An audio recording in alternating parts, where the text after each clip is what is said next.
وَإِذْ قَالَ لُقْمَانُ لِابْنِهِ وَهُوَ يَعِظُهُ يَا بُنَيَّ لَا تُشْرِكْ بِاللَّهِ إِنَّ الشِّرْكَ لَظُلْمٌ عَظِيمٌ।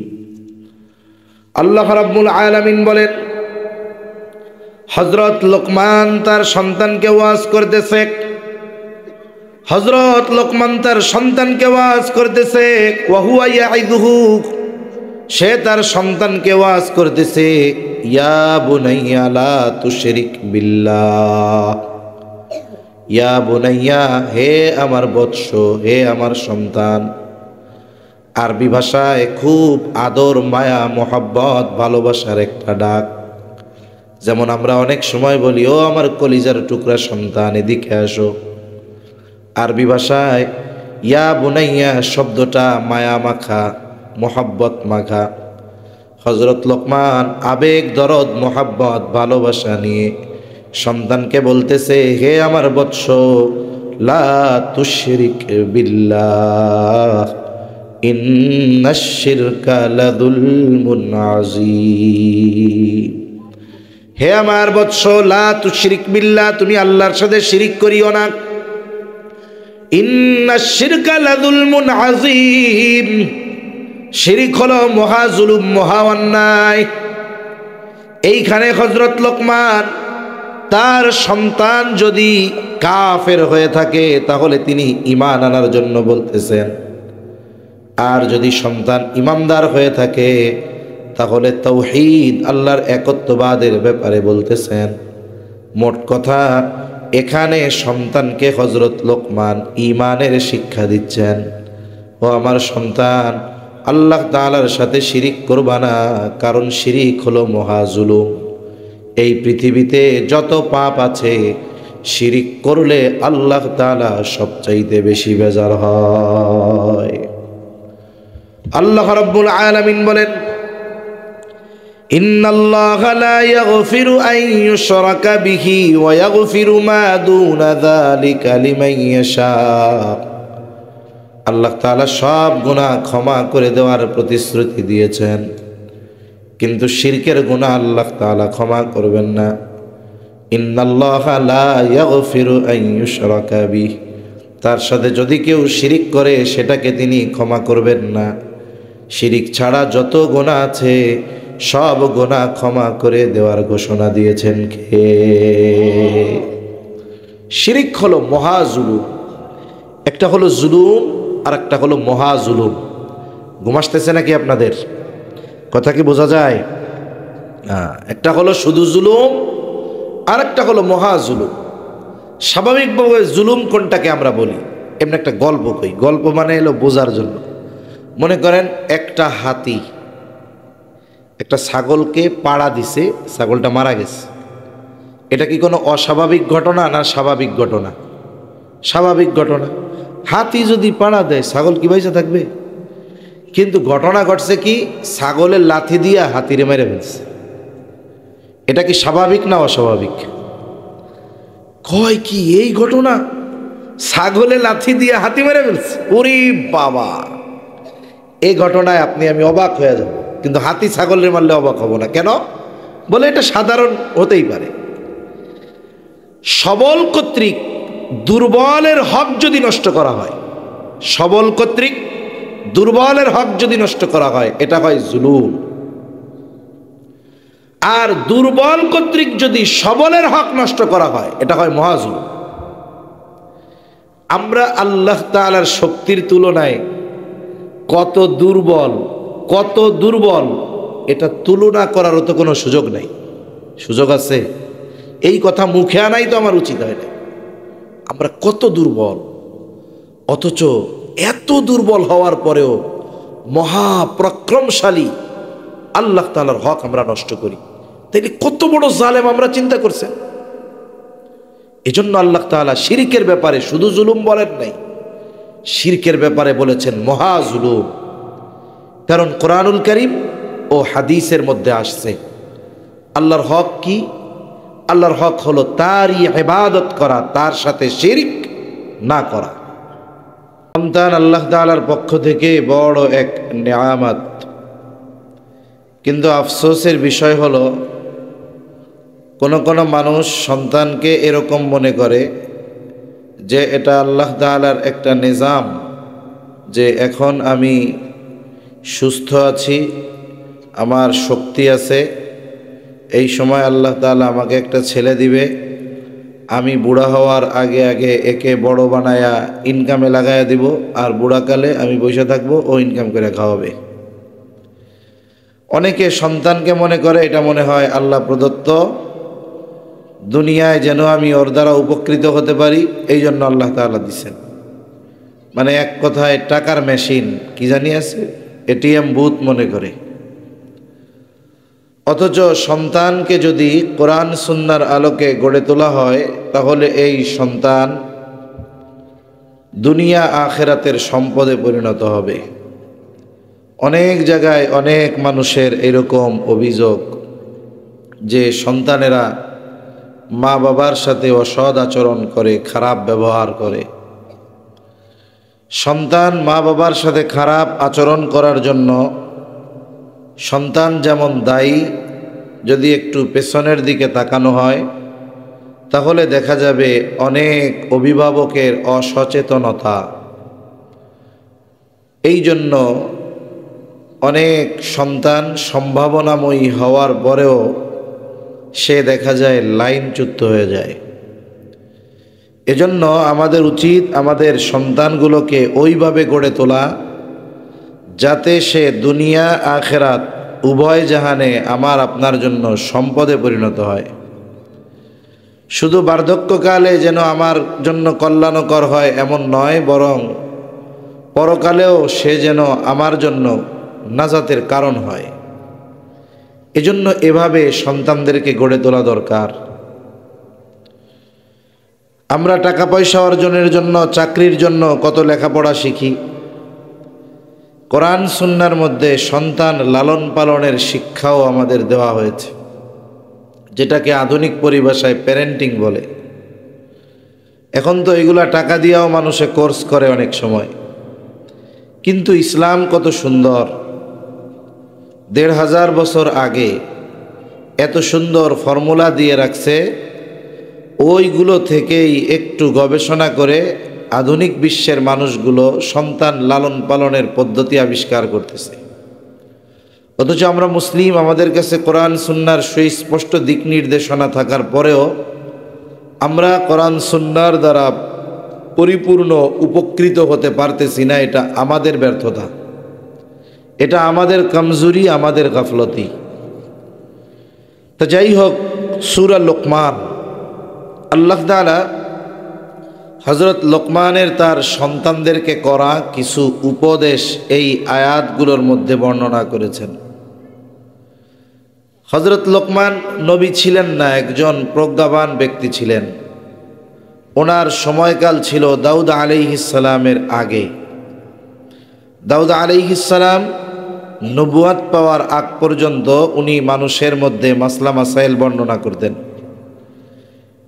যত বড় হিকমতওয়ালা আর বুজুর্গ বা বড় আলেম থাকুক না কেন, যখন আল্লাহ তাআলা ওই এলাকায় কোনো নবী প্রেরণ করেন, শরীয়তের সকল সিদ্ধান্ত দেওয়ার ক্ষমতা আল্লাহ তাআলা তখন ওই নবীকেই প্রদান করে থাকেন। এজন্য দাউদ আলাইহিস সালামের নবুয়ত প্রাপ্তির পর হযরত লোকমান আর মানুষের মধ্যে মাসলা মাসাইল বর্ণনা করতেন না।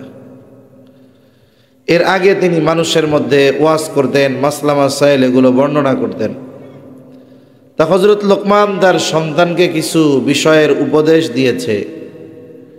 আল্লাহ তাআলার কাছে এই উপদেশগুলো খুব ভালো লাগছে। আল্লাহ সুবহানাহু ওয়া তাআলা এরপরে এই উপদেশগুলো জবুরের মধ্যে নাজিল করেন নাই, তাওরাতেও দেন নাই, ইনজিলেও দেন নাই। হযরত লোকমানের ওই সন্তানকে করা উপদেশগুলো আল্লাহ তাআলা উম্মতে মুহাম্মাদির জন্য কোরআনুল কারীমের মধ্যে দিয়েছেন। সুবহানাল্লাহ। এই আয়াতগুলো যদি গভীরভাবে পর্যবেক্ষণ করা হয়, বুজুর্গানে দ্বীন বলেন হযরত লোকমান তার সন্তানদেরকে যেভাবে গড়ে তুলেছে, কোনো অভিভাবক যদি সন্তানদের ওইভাবে গড়ে তোলে, তাহলে ওই সন্তানগুলো পিতামাতার সাথে সদাচরণ করবে, ভালো ব্যবহার করবে, পিতামাতার হক আদায় করবে। অনেক সময় ওই যে আমাদের অভিযোগ যে সন্তান হক আদায় করে না, এজন্যই বলতেছিলাম যে এর পেছনে আমাদেরও কিছু দায়বদ্ধতা আছে। আপনি একটা গাছ রোপণ করবেন, গাছ লাগিয়েই আপনি শেষ করতে পারবেন না। এই গাছের যথাযথ যত্ন নিতে হবে, যদি সার ওষুধ দেওয়ার প্রয়োজন হয় দিতে হবে। আগাছা যদি এটাকে বেরিয়ে ধরতে চায়, আগাছা লতাপাতা কেটে দিতে হবে। এইভাবে একটা বড়ই গাছ লাগালেন, ৫-৭ বছর যখন আপনি এর পেছনে সময় দিবেন, এরপরে দীর্ঘকাল ওই গাছ আল্লাহ যদি চায় আপনাকে ফল দিতে থাকবে। কিন্তু ফল পাওয়ার আগে তো নিজেরও পরিশ্রমের কিছু বিষয় আছে। আপনি গাছ লাগিয়ে চলে আসছেন, আর খোঁজ খবর নেন নাই, কয়দিন পরে দিকে দেখবেন লতা পাতা গরু ছাগল গাছ খেয়ে বসে রয়েছে, গাছেরই অস্তিত্ব নেই। এজন্য সন্তান নামক নেয়ামতের কদর করা দরকার। তা আল্লাহ তাআলা হযরত লোকমানের উপদেশগুলো বর্ণনা করার আগে ওনার ব্যক্তি পরিচয় আল্লাহ তাআলা দিচ্ছেন। কেন? বলে যদি বাংলাদেশের সবচাইতে বড় জ্ঞানী ব্যক্তিও আমাদের মাঝে আসে, কিন্তু তাকে কেউ চিনে না, তার জ্ঞান সম্পর্কে বা তার পরিচয় কেউ জানে না, সে যদি আমাদের মধ্যে আসে, স্বাভাবিক না চেনার কারণে তার জ্ঞানের, তার কথার, তার যোগ্যতার কদরও আমরা করব না, স্বাভাবিক বিষয়, চিনি না তো এই জন্য। কিন্তু যদি মনে করেন কোনো এক মজলিসে আমাদের হাটহাজারীর মুহতামিম সাহেব দামাত বারকাতুহুমুল আলিয়া হযরত যদি ওই ব্যক্তিকে, যাকে চিনি না আমরা, তাকে যদি একটু পরিচয় করায় দেন যে ইনি বাংলাদেশের এরকম একজন ব্যক্তিত্ব, বড় মুহাক্কিক আলেম, বুজুর্গ, আল্লাহওয়ালা মানুষ, বলেন তো এই পরিচয় করানোর আগে ওই ব্যক্তি যদি আমাদের মধ্যে কোনো কথা বলতেন, ওই কথার গুরুত্ব যতটুকু হতো, হযরত পরিচয় করিয়ে দেওয়ার পর ওই ব্যক্তির কথার গুরুত্ব আমাদের কাছে বাড়তো না কমতো? কথা বুঝেন নাই মনে হয়, বাড়তো, অনেক বেড়ে যাইত। এজন্য আল্লাহ তাআলা চাইলে তো সরাসরি উপদেশগুলো নাজিল করতে পারতেন, কিন্তু আল্লাহ তাআলা আগে হযরত লোকমানের পরিচয় দিচ্ছেন, ওনার ব্যক্তিত্ব সম্পর্কে আমাদের জানাচ্ছেন। এই হযরত লোকমান তাফসীরের মধ্যে আসছে উনি নবী ছিলেন না, উনি একজন প্রজ্ঞাবান জ্ঞানী ব্যক্তি ছিলেন। ওনার কাছে নবুয়াত আর হিকমত এই দুইটি জিনিসকে পেশ করা হয়েছে, যে আপনার যেটা খুশি আপনি নিতে পারবেন। আমাদের কাছে যদি একটা মোটামুটি দামি আর একটা বেশি দামি, একটা রূপা আর একটা স্বর্ণ, যদি এই দুইটা থেকে একটা আমাদের নিতে বলে, আমরা তো স্বর্ণটাই লুফিয়ে নিব, এটা দাম বেশি, এটা থাকলে লাভ বেশি। হযরত লোকমানের সামনে নবুয়াত আর হিকমত এই দুটি জিনিস পেশ করা হলো, আর বলা হলো আপনি যেটা ইচ্ছা সেটা গ্রহণ করতে পারেন। হযরত লোকমান নবুয়াত গ্রহণ না করে হিকমতকে গ্রহণ করলেন। জিজ্ঞাসা করা হলো, লোকমান, নবুয়াতের মতো মর্যাদাপূর্ণ বিষয় গ্রহণ করার সুযোগ থাকার পরেও কেন আপনি হিকমতকে গ্রহণ করলেন? হযরত লোকমান জবাবে বললেন, শোনো, আল্লাহ তাআলা যদি আমাকে নবুয়াত দিতে চাইতেন, তাহলে আমাকে দুইটা জিনিস থেকে একটা বেছে নেওয়ার সুযোগ দিতেন না, সরাসরি আমাকে নবুয়াত দান করতেন। সাথে সাথে এই নবুয়াতের জিম্মাদারি পালনের জন্য যত ব্যবস্থাপনা দরকার, সব ব্যবস্থাপনা যিনি গ্রহণ করতেন তিনি কে? আল্লাহ নিজে নবুয়াত দিলে ওই নবুয়াতি দায়িত্ব পালনে যত কিছু দরকার সব কিছুর ব্যবস্থা আল্লাহ করতেন। আর যদি আমি নিজের থেকে নবুয়াতের জিম্মাদারি নিতাম, তাহলে নবুয়াতির জিম্মাদারি পালনে যদি কোনো ত্রুটি বিচ্যুতি হয়ে যাইত, তাহলে আল্লাহ তাআলার সামনে আমাকে জবাবদিহিতার কাঠগড়ায় দাঁড়ানো লাগতো। কেন? বলে কোনো জিনিসের দায়িত্ব নিজে চেয়ে নেওয়া আর কারো উপরে চাপায়া দেওয়া দুইটা জিনিস এক নয়। একজন যদি চেয়ে কোনো দায়িত্ব নেয়, মনে করেন আপনাদের কোনো বিষয়ের দায়িত্ব আমি যদি চাইয়া নেই যে দায়িত্বটা আমাকে দেন, এখন আপনারা তো আমার দায়িত্ব দিছেন, কিন্তু এই দায়িত্ব পালনে আমি ফেল, তখন সবাই মিলে কি করবে? সবাই মিলে বলবে, আরে মিয়া পারেন না কাম কাজ করতে, আবার চাইয়া চাইয়া দায়িত্ব নেই। খোসা মারা কথা বলবে কি বলবে না? কিন্তু আপনারা সবাই মিলে যদি কোনো দায়িত্ব আমার উপরে জোর করে চাপায়া দেন, আর আমি যদি বলি না না আমি নিব না, আপনারা দায়িত্ব চাপাই দিয়া বললেন আরে আপনি দায়িত্ব নেন, আমরা তো আছি। এখন মনে করেন ওই দায়িত্ব পালনে আমি ব্যর্থ হইলাম, আপনারা কিছু বলার আগে আমি উল্টা জোর গলায় বলবো দায়িত্ব দিছেন কেন, নিতে চাইছিলাম। তাহলে চেয়ে যদি দায়িত্ব নেওয়া হয় এক হিসাব, আর যদি দায়িত্ব দেওয়া হয় আর এক হিসাব।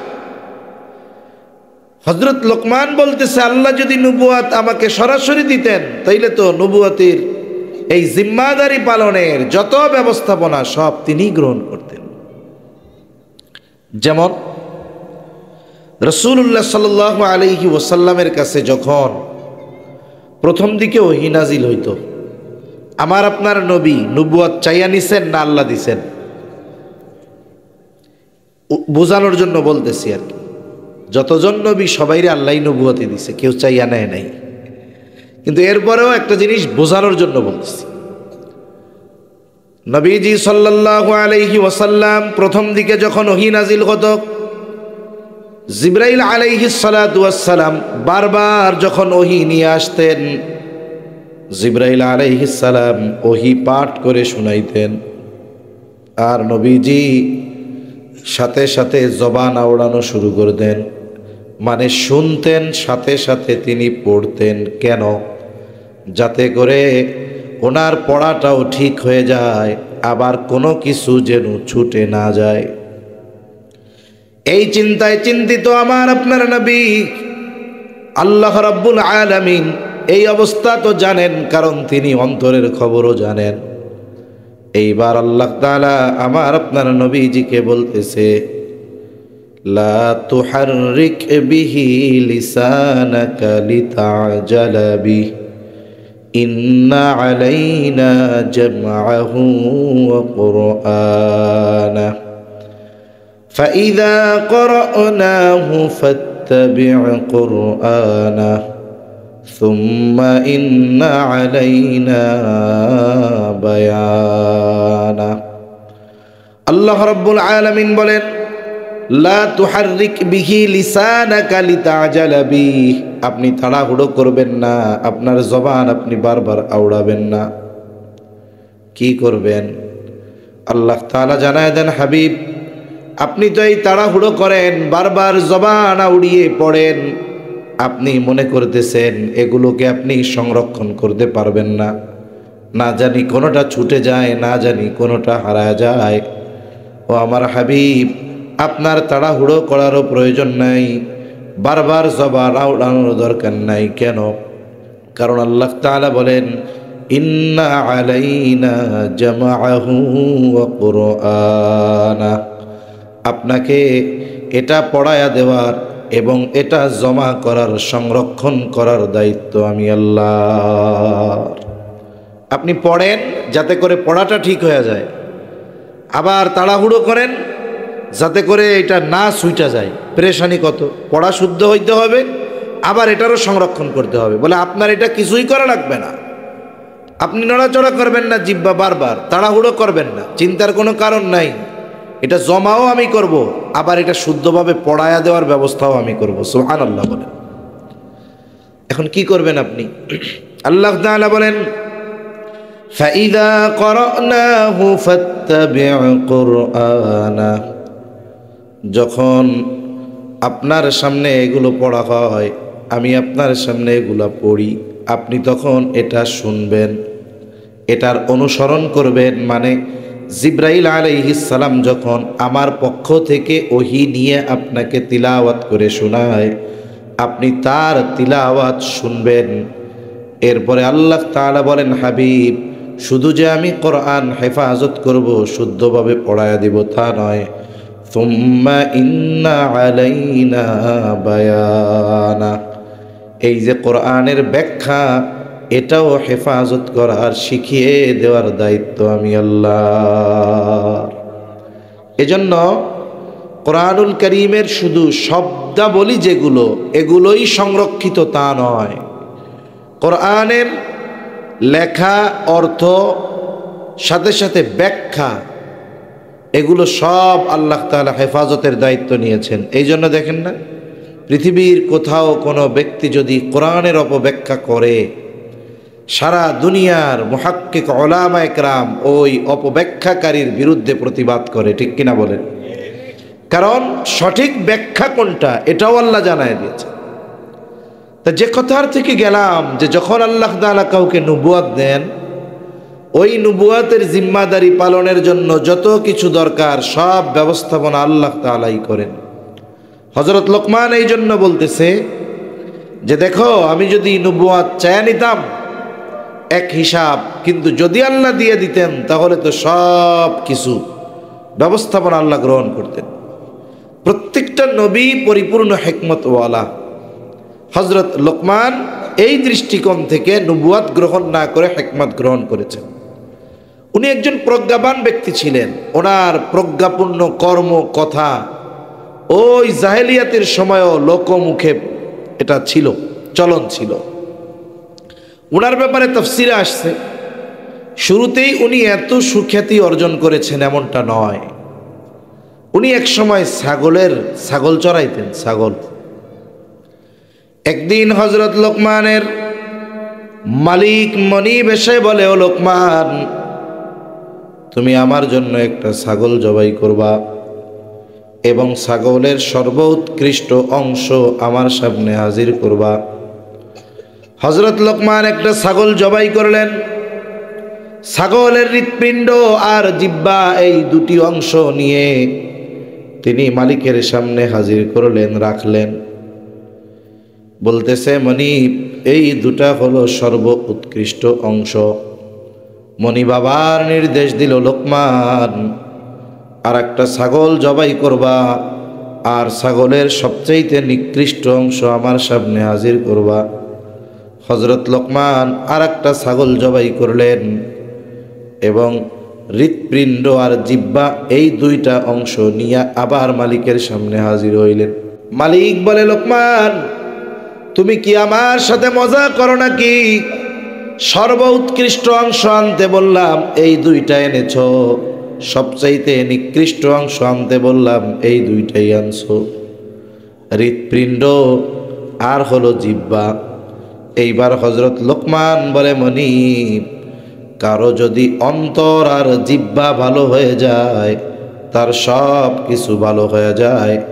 আর যার এই দুইটা জিনিস খারাপ হয়ে যায়, সে সবচাইতে খারাপ হয়ে যায়। এইরকম প্রজ্ঞাপূর্ণ কর্ম, কথা ওনার জবান থেকে বাইর হইত। তা আল্লাহ তাআলা একটা সময় ওনার এত খ্যাতি দিয়েছেন। এখন তো ওয়াজের জন্য আয়োজন লাগে, ওয়াজ করার জন্য আয়োজন লাগে না? আবার সব আয়োজন হইলেও হয় না, চেহারাও অনেক পরিচিত দরকার হয়। এখন তো আমরা কোরআন হাদিসের জন্য ওয়াজ শোনার চাইতে আমরা ব্যক্তি নির্বাচন করে কথা শুনি।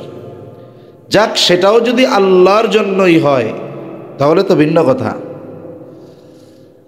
ওয়াজের জন্য আয়োজন দরকার, লাইটিং, প্যান্ডেলিং, মাইকিং, কত কিছু লাগে। বসার ব্যবস্থা, কত জায়গায় খানার ব্যবস্থাও থাকে। এরপরেও মানুষ উদাসীন। কিন্তু হযরত লোকমান নিজের বাড়ির সামনে ওয়াজ করতেন পৃথিবীর বিভিন্ন প্রান্ত থেকে।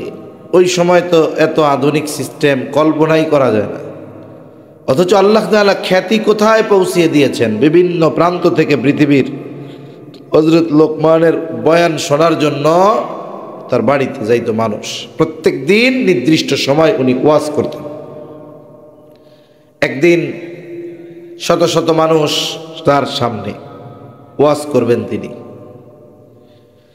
এর মধ্যে হঠাৎ একজন লোক দাঁড়ায় বলতেছে, আপনি ওয়াজ শুরু করার আগে আপনার কাছে আমার কিছু বিষয় জানার আছে।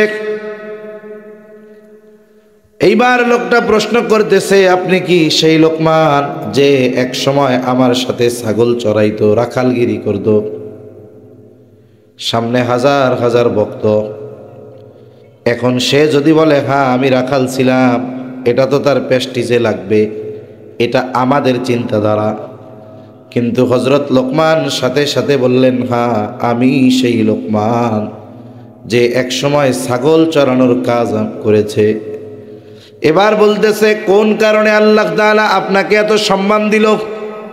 উনি কয়েকটা কথা বলেছেন, যে অহেতুক কথাবার্তা বর্জন করা, অহেতুক মজলিস বর্জন করা, এই ধরনের কয়েকটা বিষয়ের কথা উল্লেখ করে তিনি বলেন, আল্লাহ তাআলা এই কারণে হয়তো আমাকে এত সম্মান দান করেছে।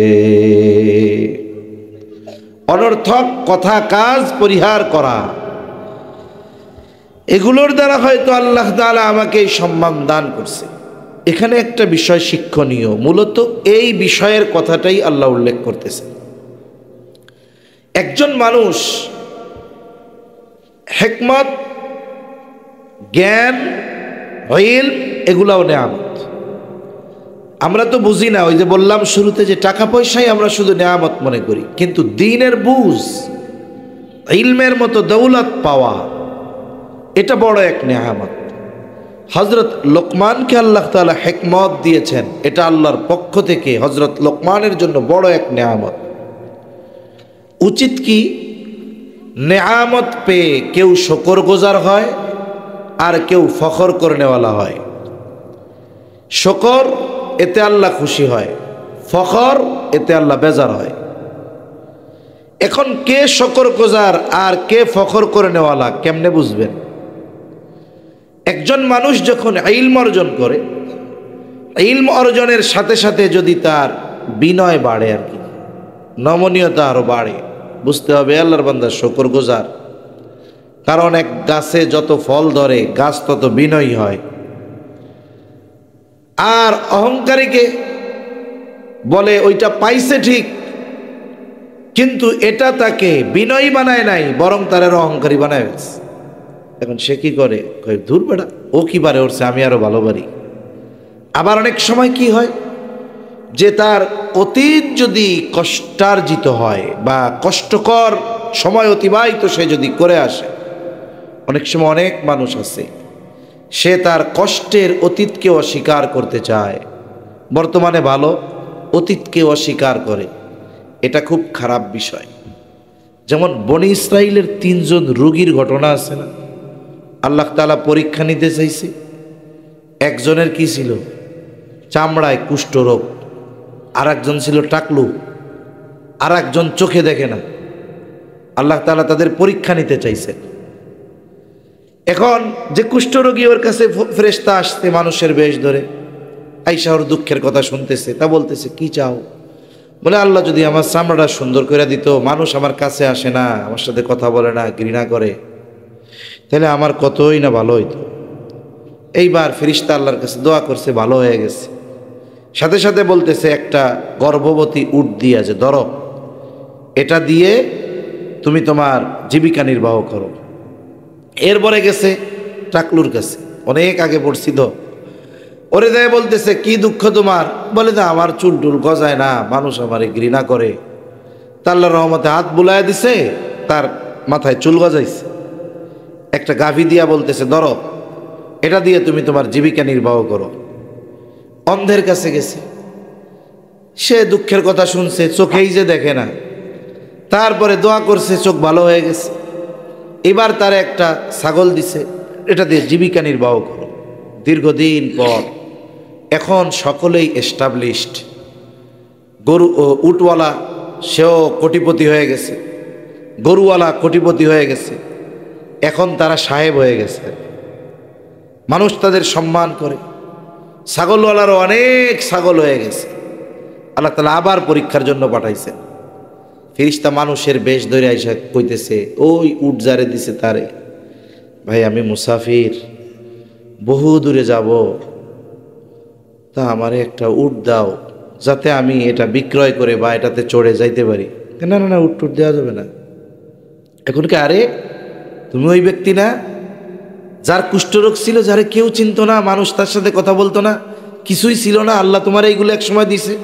কে কইছে? আমার 14 পুরুষ ধইরা ধনী। কথা বোঝেন নাই? কে কইছে? আমার আগের 14 পুরুষ ধইরা ধনী। আমার বাপ দাদা জমিদার ছিল, আমি জমিদার বংশের পোলা, মিয়া ভাগো। চলে গেছে। যাওয়ার সময় বলে, তুমি যদি মিথ্যা বলে থাকো আল্লাহ যেন তোমার আগের অবস্থায় ফিরাইয়া দেয়। এইবার পরের জনের কাছে গেছে, এইটারও একই আচরণ। ও বলে, ধর মিয়া, আমি কি এই গরুর মালিক আজকে থেকে নাকি? আমার 14 পুরুষ ধইরা ধনী মিয়া, আমি জমিদারের পোলা। কি কয়? আমি টাকলা ছিলাম, কি ছিলাম? তুমি যদি মিথ্যা বলো আল্লাহ যেন তোমার আগের অবস্থায় ফিরাইয়া দেয়। এই দুইজনে তো আল্লাহ আগের অবস্থায় ফিরাইয়া দিছে। এইবার গেছে অন্ধের কাছে। অন্ধর কাছে যে অন্ধ ছিল, যাইয়া চাওয়া মাত্রই কয়, একটা কেন, যে কয়টা লাগে ওই কয়টা নেও।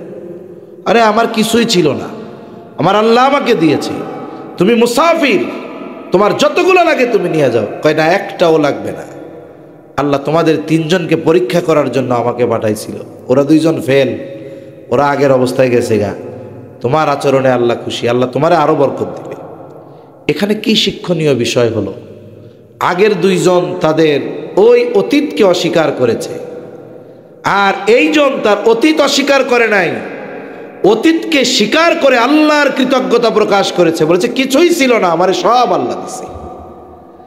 এজন্য সমাজে অনেক মানুষ আছে এক সময় কিছুই ছিল না, মানুষের সামনে যদি বলে আপনার তো কিছু ছিল না, এখন তো আপনি 10টা ফ্যাক্টরির মালিক। কে কইছে? আমার দাদার আমলের থেকে আমরা ধনী। এরকম বলার লোক আছে না নাই?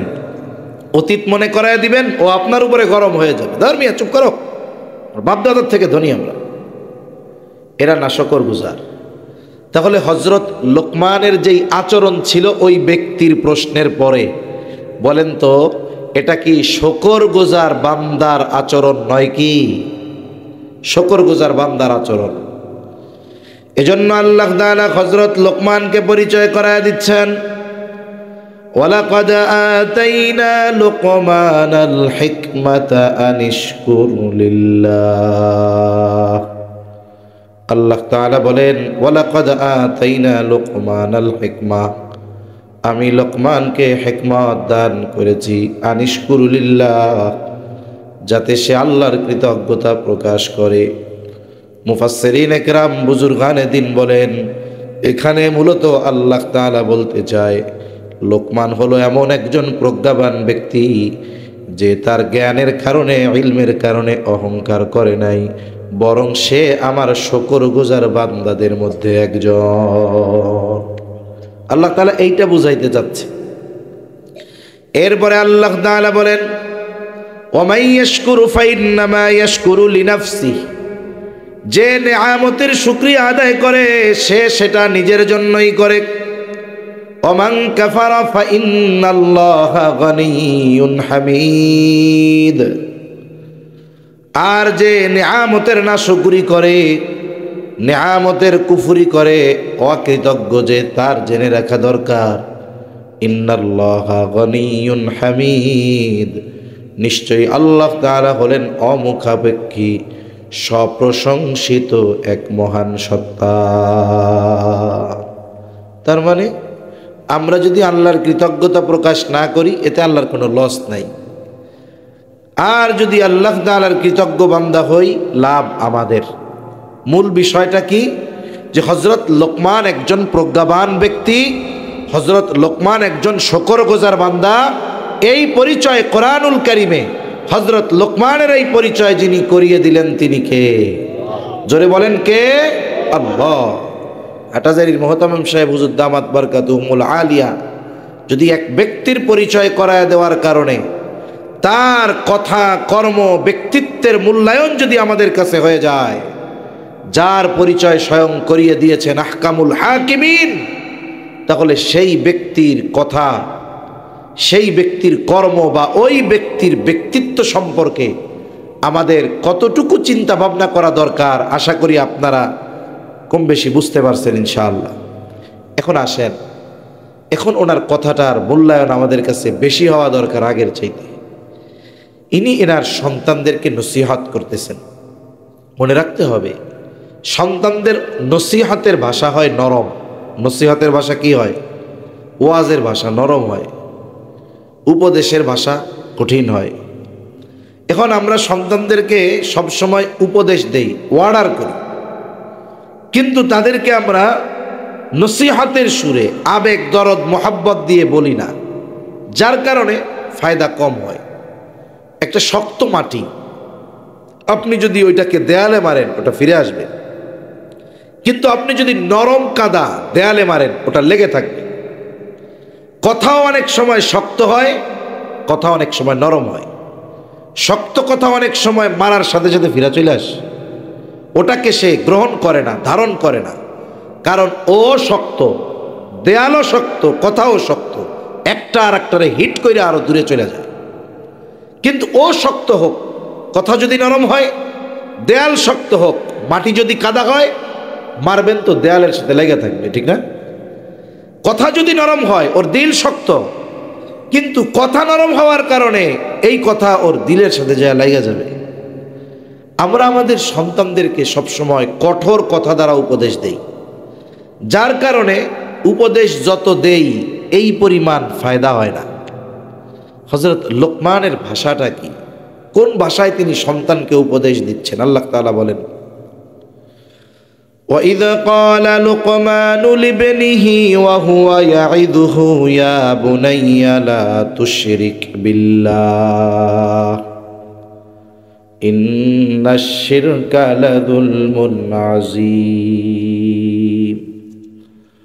আল্লাহ রাব্বুল আলামিন বলেন, হযরত লোকমান তার সন্তানকে ওয়াজ করতেছে, হযরত লোকমান তার সন্তানকে ওয়াজ করতেছে, ওয়া হুয়া ইয়াইদুহু, সে তার সন্তানকে ওয়াজ করতেছে, ইয়া বুনাইয়া লা তুশরিক বিল্লাহ, ইয়া বুনাইয়া, হে আমার বৎস, হে আমার সন্তান।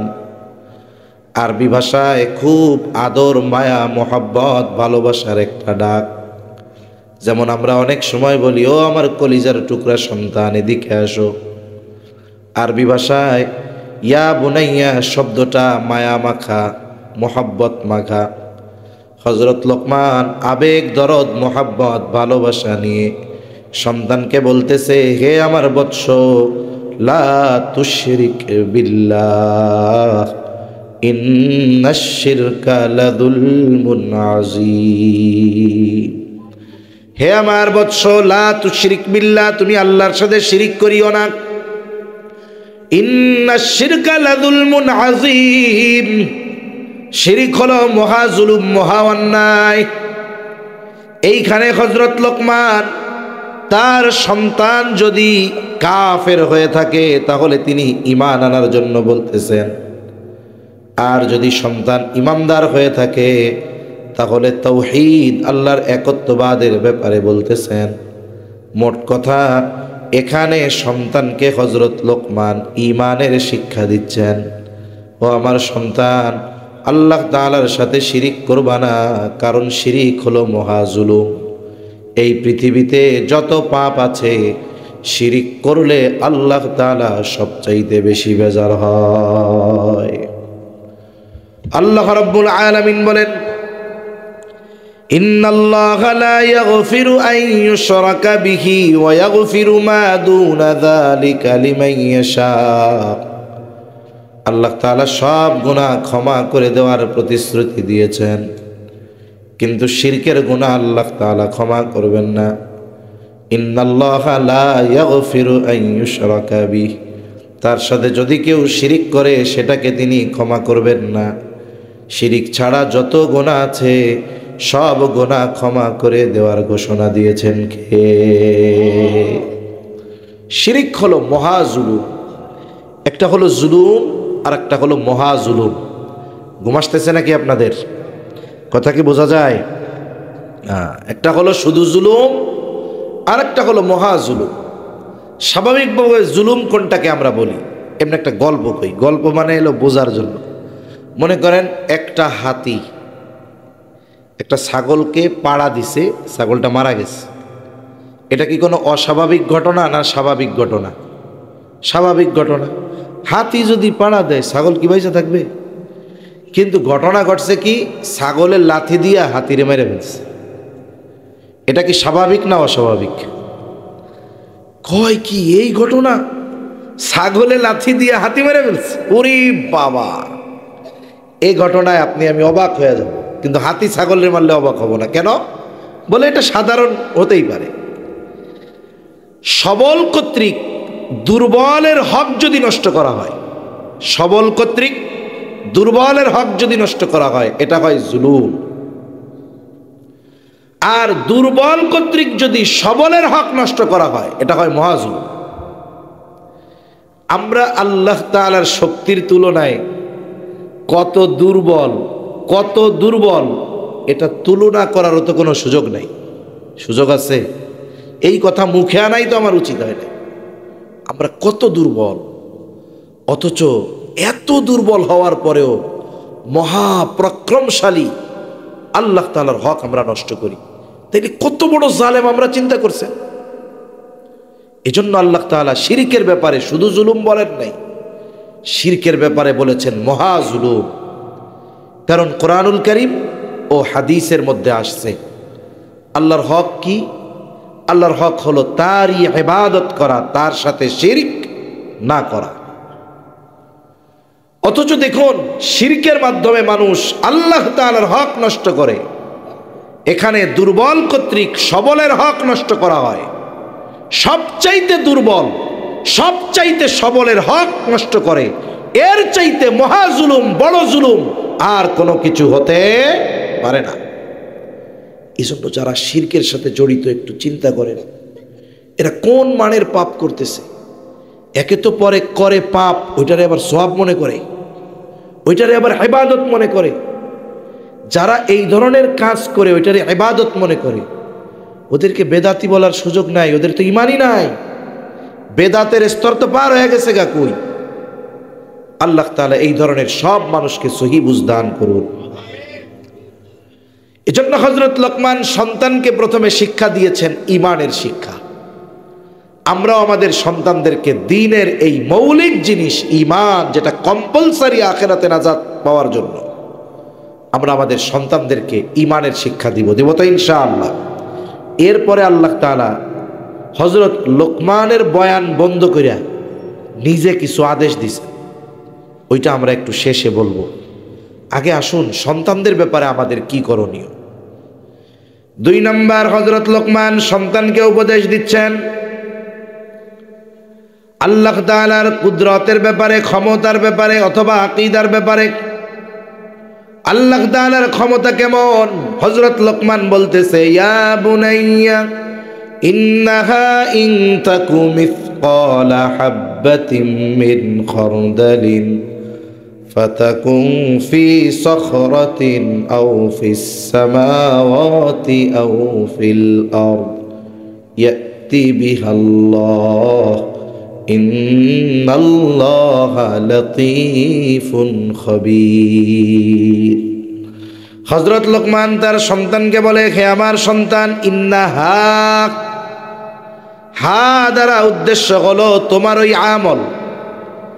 মুফাসসিরিনে কেরাম বলেন, হতে পারে আমলটা ভালো, হতে পারে আমলটা মন্দ।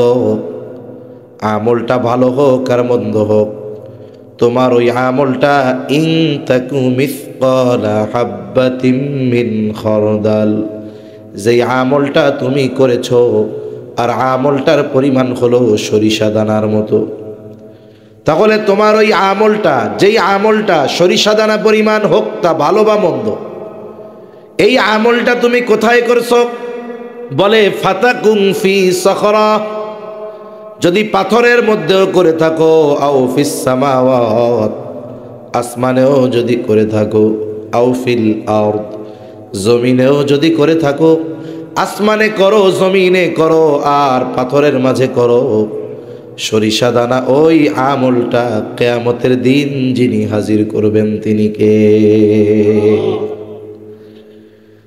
এই আয়াতের তাফসিরে হযরত আনাস রাদিয়াল্লাহু তাআলা আনহু বলেন, রাসূলুল্লাহ সাল্লাল্লাহু আলাইহি ওয়াসাল্লাম বলেছেন, যদি কেউ এমন কোনো পাথরের মধ্যে আমল করে, বলে কেমন পাথর? বলে যেই পাথরের দরজাও নাই, জানালাও নাই, পাথরের ভেতরে যাওয়ার ব্যবস্থা যদি না থাকে, বাইর হবে কেমনে? কিছুই নাই।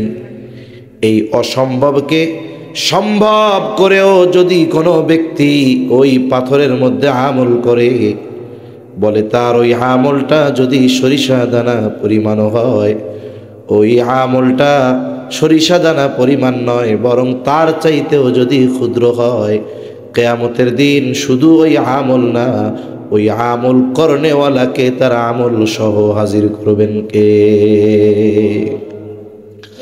আল্লাহ তাআলা কোরআনুল কারীমের মধ্যে বলেন, ওয়ানাযউল মাওয়াযিনাল কিসতা লিয়াউমিল কিয়ামাতি ফালা তুযলামু নাফসুন শাইআ ওয়া ইন কানা مثقال حبة من خردل أتينا بها كفى بنا حاسبين।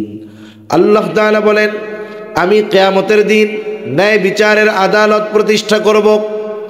মাওয়াজিনাল কিসতা লিয়াউমিল কিয়ামাহ ফালা তুযলামু নাফসুন শাইআ। আল্লাহ তাআলা জানায় দেন, সেই দিন কারো উপরে কোনো বিচার করা হবে না, জুলুম করা হবে না, যে যেটা প্রাপ্য সেটাই তাকে দেওয়া হবে। আল্লাহ তাআলা বলেন, ওই কিয়ামতের দিন শুধু অপরাধীকে হাজির করা হবে এমনটা নয়। আল্লাহ তাআলা বলেন, আতাইনা বিহা। আল্লাহ তাআলা বলেন, ওয়া ইন কানা মিসকালা হাব্বাতিন মিন খারদাল আতাইনা বিহা। কেউ যদি সরিষা দানা পরিমাণও কোনো আমল করে, আতাইনা বিহা, আমি তাকে তার আমল সহ হাজির করব। শুধু তাই না, তার কর্মের হিসাবও নেওয়া হবে। এত মানুষের হিসাব আল্লাহ কিভাবে নিবেন? আল্লাহ তাআলা বলেন, কাফা বিনা হাসিবিন। হিসাব নেওয়ার জন্য আমি আল্লাহই যথেষ্ট। কারো দিলের মধ্যে যদি এই চিন্তা থাকে যে আমি যত ছোট আমল করি না কেন, যত ছোট পাপ করি না কেন, দুনিয়ার কেউ না দেখলেও না জানলেও জানেন কে, দেখেন কে, এই বিশ্বাস যদি আমি আপনি আমার আপনার সন্তানের দিলের মধ্যে ছোটবেলা থেকে গাইথা দিতে পারি, বাচ্চারা কেমন বলেন তো? এই সাদা কাপড়ের মতো, কাগজের মতো। আপনি এখানে যা লিখবেন কালি দিয়ে তাই দেখা যাবে। এজন্য ওই জায়গাটা অন্য লেখা দিয়ে ভরপুর হওয়ার আগে আমাদেরকে এই লেখাগুলো দিয়ে ভরপুর করা দরকার। তাহলে ওর হৃদয়ে আল্লাহর একত্ববাদের বিশ্বাস, আল্লাহর কুদরতের ব্যাপারে বিশ্বাস গেঁথে যাবে। ও যেখানেই যাক ও চিন্তা করবে, আমি যে গুনাহ করব, আল্লাহ তো দেখবেন, শুধু দেখবেন তা না, এটা তো আবার আল্লাহ কিয়ামতে হাজির করবে, এটার হিসাব আমাকে দিতে হবে। এই যে তার চিন্তা, এটা তাকে পাপ কর্ম থেকে বেঁচে থাকতে সাহায্য করবে, ঠিক কিনা বলেন? এজন্য এটার মধ্যে থাকা দরকার যে আমি আমার কাজগুলো যত ছোট হোক না কেন, এটা যদি আমি পাথরের মধ্যেও করি, সেটার খবর আল্লাহ তাআলার কাছে আছে। এই কথাই হযরত লোকমান বলেন, ফাতাকুম ফি সাখরাহ আও ফিস সামাওয়াতি আও ফিল আরদি ইয়াতি বিহাল্লাহ। তোমার ওই আমলটা যদি পাথরের মধ্যেও করো, আসমানেও করো, জমিনেও করো, আল্লাহ তাআলা হাজির করবে। কেন? ইন্নাল্লাহা লাতীফুন খবীর। আল্লাহ তাআলা হলেন সূক্ষ্মদর্শী, এমন কোনো খবর নাই তার অজানা। আল্লাহ তাআলার কাছে সব খবর আছে। সূক্ষ্ম থেকে সূক্ষ্মাতীত বিষয়ের ব্যাপারে যিনি অবগত, তিনি কে? মহাসমুদ্রের মধ্যে বলা হয় সবচাইতে গভীরতম জায়গা, যে জায়গা প্রায় 13-14 কিলোমিটার গভীর। সূর্যের আলো যত প্রখর হোক না কেন, 300-400 মিটারের নিচে আর সূর্যের আলো যায় না। এরপর থেকে আমাবস্যার অন্ধকারের চাইতে অন্ধকার। একেবারে সমুদ্রের তলদেশে ওই জায়গায় নিমেষ কালো অন্ধকার, ওর মধ্যেও সমুদ্রের তলদেশে কিছু প্রাণী চলাচল করে। বলে কিছু প্রাণী তো এত ক্ষুদ্র যেটা মানুষ তার চোখ দিয়ে দেখতে পারে না, মাইক্রোস্কোপ লাগায় দেখতে হয়। বলে আমার আপনার রব এমন সূক্ষ্মদর্শী, এমন দেখনেওয়ালা, এমন শ্রবণ করনেওয়ালা, বলে যেইটা আমি আপনি চোখ দিয়েও দেখতে পারি না, ওই প্রাণীটা চলে, ওটাকেও যিনি দেখেন সাথে সাথে ওই রব ওই প্রাণীর চলাচলের আওয়াজটাও মালিক শুনতে পায়। কই যাবেন? ওয়াহুয়া মাকুম আইনামা কুনতুম, আছে সব সময় রব আমার আপনার সাথে। আমি আপনি এই পৃথিবীর কোনো জায়গা নাই যেই জায়গা গিয়ে পাপ করলে আল্লাহ দেখবে না, আছে নাকি এরকম? নাই। এই চিন্তা, এই বিশ্বাস আমাদের মধ্যে যদি ঢোকানো যায়, সন্তানদের মধ্যে যদি ঢোকানো যায়, দেখবেন এর চরিত্রগত উন্নত, কত শীর্ষ পর্যায়ে আস্তে আস্তে ওর চরিত্র উন্নত হয়, এটা কল্পনাও করা যাবে না। এজন্য মানুষ উত্তম চরিত্রের অধিকারী কে হয় দেখবেন না, যে যত মুত্তাকি। আপনারা তো বাংলাদেশের সব আছে, এ লাইনের লোক আছে, বি লাইনেরও লোক আছে, ঠিক না? সব বড় বড় তো চট্টগ্রামে আছে। তাকওয়ার লাইনেও যারা, সম্পদের লাইনে, পাপের লাইনে, শিরকের লাইনে, সব বড় বড়গুলো আছে না চট্টগ্রামে? যেহেতু বাংলাদেশের শীর্ষস্থানীয় বুজুর্গ ওলামায়ে কেরাম আপনাদের চট্টগ্রামে আছে, এনাদের দিকে খেয়াল করবেন। যে যত তাকওয়ার দিক দিয়ে শীর্ষে, তার চারিত্রিক দিক দিয়ে তিনি তত তত উচ্চতায়। আল্লাহ সুবহানাহু ওয়া তাআলা আমাদের সব কিছুর ব্যাপারে তিনি জানেন। এই শিক্ষা আমাদের সন্তানদের দিতে হবে। এরপরে হযরত লোকমান সন্তানদেরকে ইবাদতের শিক্ষা দিচ্ছেন। ইবাদত, হযরত লোকমান বলেন, ইয়া বুনাইয়া আকিমিস সালাতা ওয়া'মুর বিল মা'রুফি ওয়ানহা আনিল মুনকার ওয়াসবির আলা মা আসাবাকা ইন্না যালিকা মিন আজমিল উমুর। হযরত লোকমান এবার সন্তানকে বলে, আমার বৎস, আকিমিস সালাহ, নামাজ কায়েম করো। সাথে সাথে সামাজিক ইবাদতের কথা শিক্ষা দিচ্ছেন, যে ওয়া'মুর বিল মা'রুফি ওয়ানহা আনিল মুনকার, ভালো কাজের আদেশ করো, অসৎ কাজের নিষেধ করো। মনে রাখতে হবে, আপনার টাকা আছে, ক্ষমতা আছে, 6 মাস পর পর উমরায় যান, বছরে বছরে হজে যান, কিন্তু আপনার টাকাও আছে, ক্ষমতাও আছে, সামাজিকভাবে অন্যায় হয়, অপরাধ হয়, এটা আপনি প্রতিহত করেন না, মানুষকে ভালো কাজের আদেশ দেন না, অসৎ কাজ থেকে ফিরায় রাখেন না। মনে রাখতে হবে, আপনাকে আমাকে এই কারণে কিয়ামতে আল্লাহর সামনে জবাবদিহিতার কাঠগড়ায় দাঁড়ানো লাগবে। এই উম্মত শ্রেষ্ঠ উম্মত, আমরা হলাম শ্রেষ্ঠ উম্মত। কিসের ভিত্তিতে? মানুষ আশরাফুল মাখলুকাত, সৃষ্টির শ্রেষ্ঠ জীব, কিন্তু যেটার ঈমান নাই ওইটাও তো মানুষ। ওর অবস্থা তো আল্লাহ কোরআনে জানায়া দিছে, চতুষ্পদ জানোয়ারের চাইতে ওইটা খারাপ। এই উম্মত শ্রেষ্ঠ উম্মত কিসের ভিত্তিতে? কখন এই শ্রেষ্ঠত্ব অর্জন হবে? আল্লাহ তাআলা বলেন, কুনতুম খায়রা উম্মাতিন উখরিজাত লিন-নাসি তা'মুরুনা বিল মা'রুফি ওয়া তানহাউনা আনিল মুনকার ওয়া তু'মিনুনা বিল্লাহ। কুনতুম খায়রা উম্মাহ, তোমরা শ্রেষ্ঠ উম্মত। উখরিজাত লিন-নাস, তোমাদেরকে মানুষের জন্য বের করা হয়েছে, তার মানে মানুষের কল্যাণের জন্য। কিসের মধ্যে কল্যাণ? সেই কল্যাণকর কাজটা কি? তা'মুরুনা বিল মা'রুফ ওয়া তানহাউনা আনিল মুনকার, ভালো কাজের আদেশ করা আর অসৎ কাজের নিষেধ করা। আল্লাহ তাআলা বলতেছে, তা'মুরুনা বিল মা'রুফ, তোমরা সৎ কাজের আদেশ দাও, ওয়া তানহাউনা আনিল মুনকার, মন্দ কাজ থেকে মানুষকে বিরত রাখো।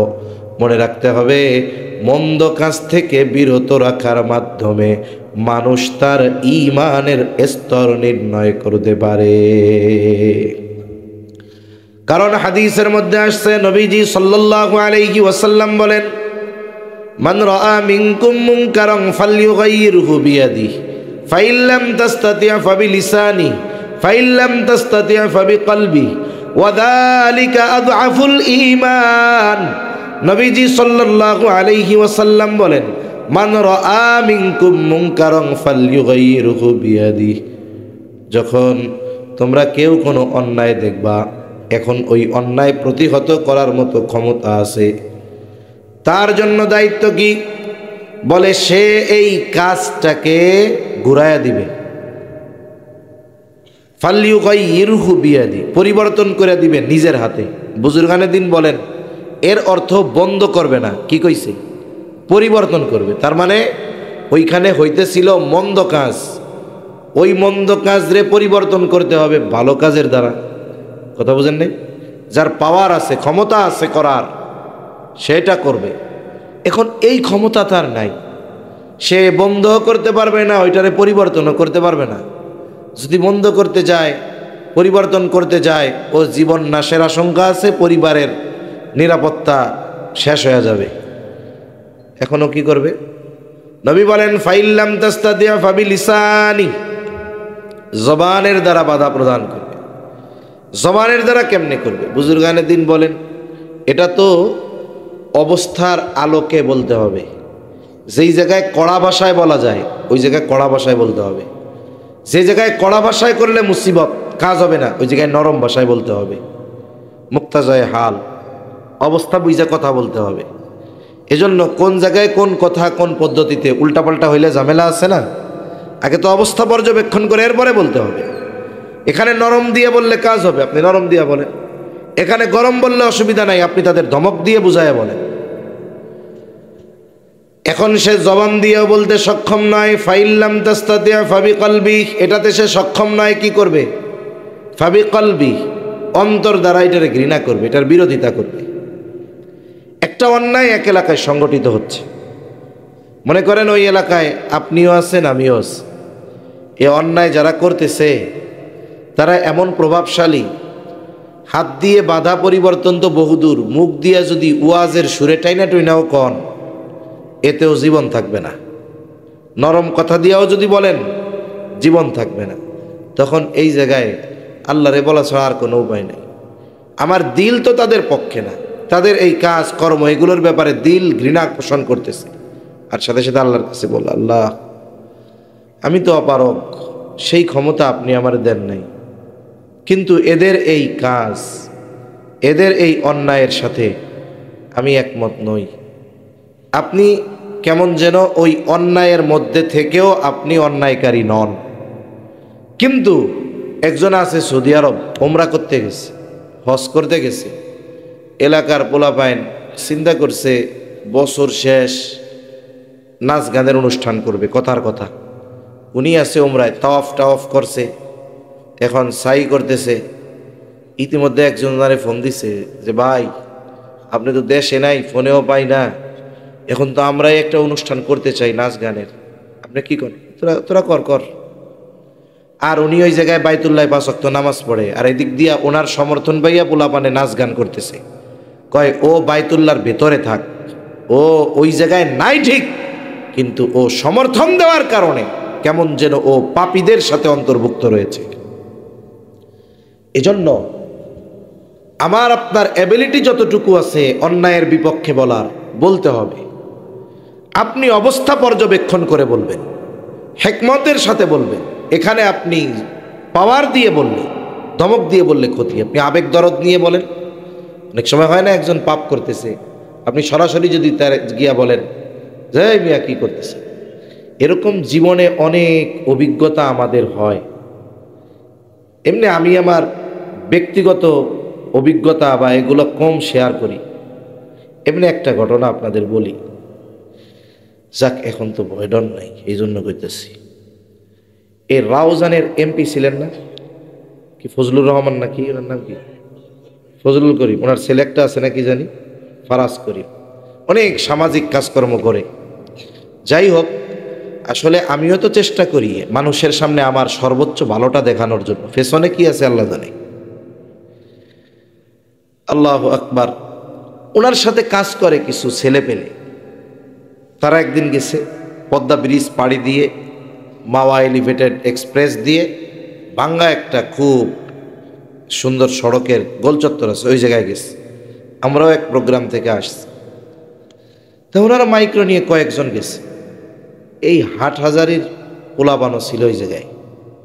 ওরা মাইক্রোর মধ্যে ধুমসে গান বাজায়া মানে একটা বিশ্রী অবস্থা করতেছে, এমন এক অবস্থা। তা ওই জায়গায় উল্টাপাল্টা কাজ দেখে আমি তাদের একজন একটু দাড়ি দুড়ি দেখে আমি চিন্তা করছি দাড়িওয়ালা তো হয়তো লোকটা একটু ভালো হবে। এখন উনি কি করলেন, আমি ওনারে বললাম, ভাই আমরা তো মুসলমান, সাথে সাথে আপনারাও তো বুঝমান সমঝদার লোক, বোঝা যাইতেছে। আপনি যেহেতু সিনিয়র, আপনি একটু ওদের মানা করেন না এইসব করতে। তা উনি খুব রিয়াকশন নিয়েছেন আমার কথায় প্রথম, আমি এইভাবেই বলছি। উনি খুব রিয়াকশন নিয়েছে, ওনার হিট লাগছে কোনটা, মুসলমান একটু করলে আপনি মুরব্বী বললেই তো হয়। তা উনি আমার ভাব ভুব দেখা বুঝতে পারছে এটা ওহাবি হুজুর, আর উনি ছিলেন সুন্নি, এই জন্য আমার নরম কথাও তার গায়ে খুব হিট লাগছে। যাই হোক, এক পর্যায়ে ঘটনাক্রমে ওই জায়গায় ওদের সাথে কয়েকজন ছেলে পেলে ওরা যারা আছে ওরা 3-4 জন আমারে চিনছে। যেহেতু চিনছে এখন তো আর গরম দিয়া কওয়া যাইব না কিছু। তা তাদের বাড়ি সম্ভবত হাটহাজারিতে, তারা ওই রকম গরম সুন্নি না, একটু নরম নরম সুন্নি।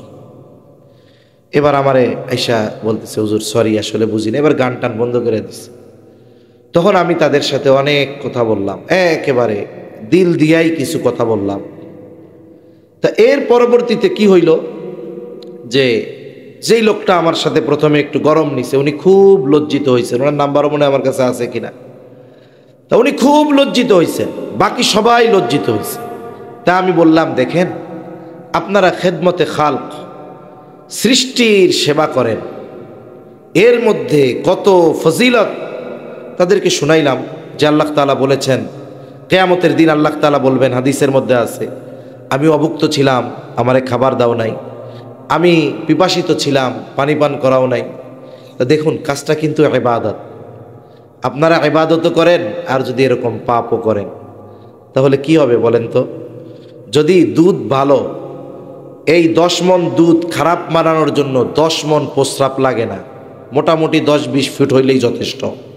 তার মানে আপনাদের এই ভালো কাজগুলোর প্রতিদান আল্লাহর কাছ থেকে পাওয়াটা আপনারা পাপের দ্বারা নষ্ট করে ফেলতেছেন।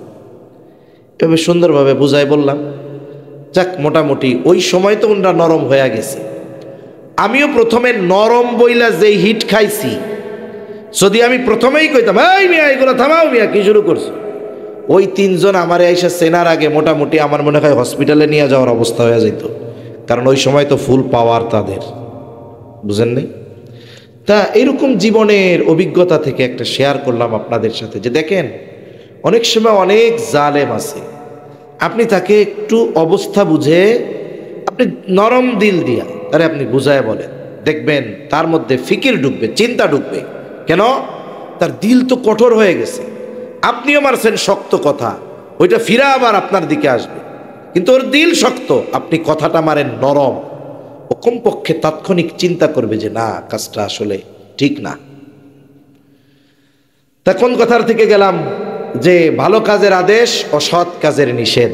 অসৎ কাজের নিষেধ সবসময় যে কঠোর ভাষায় করতে হয় এটা নয়, বরং কঠোর ভাষায় বলার যোগ্য যিনি তিনি কঠোর ভাষায় বলবেন।